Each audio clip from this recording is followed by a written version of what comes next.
Hi, this is Jenny Langley, author of the new Maudsley Training Manual. In this video, we're looking at exercise 4.4.4, which looks at the S of OARS, so summarising during a conversation.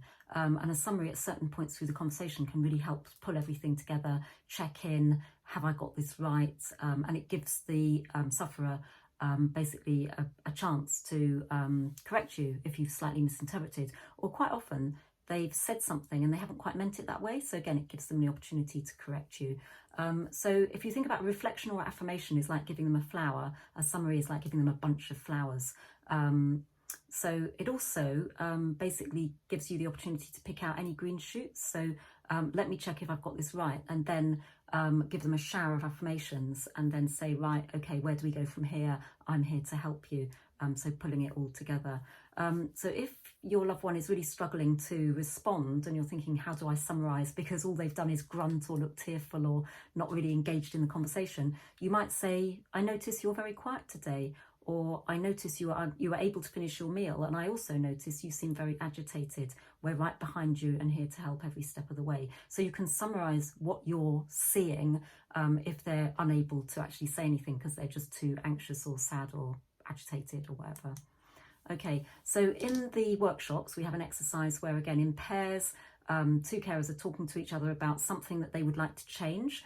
And then the listening carer will then summarise basically what they've heard. So what was the goal? What were they in two minds about? So maybe it's, should I cut down on drinking Sauvignon Blanc every night or something like that? What was their plan to try and achieve this goal?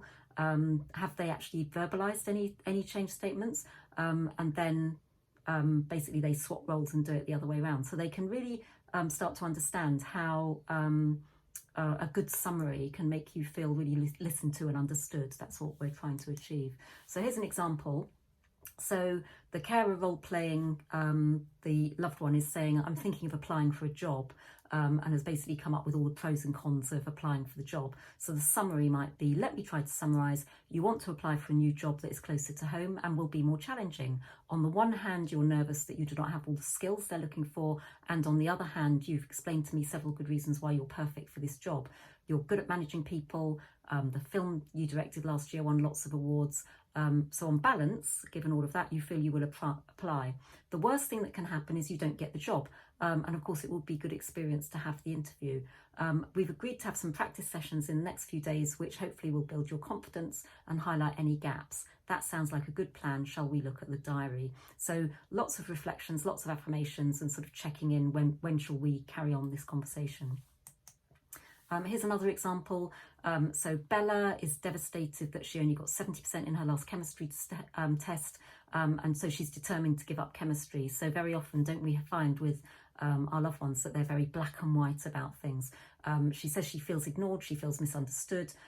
You know she's a good chemistry student, but she's feeling really low and her confidence has been shattered. She fully expected to get a much higher mark in this test. So a summary with Bella, having had a conversation, might be, thank you for helping me to understand how you're feeling and explaining all of your concerns about continuing with the chemistry course. I'm sorry that you felt that nobody was listening to you, and I hope you feel able to talk to me about any of your future concerns.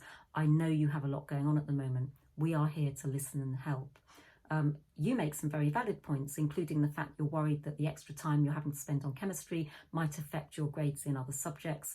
I would like you to think about some of the points I've made in response to your concerns. You're a clever girl and I believe you will do really well in June. And then the checking in for next time. Perhaps we could both have a few days to reflect on everything we've talked about, and let's talk about it again at the weekend. How does that sound?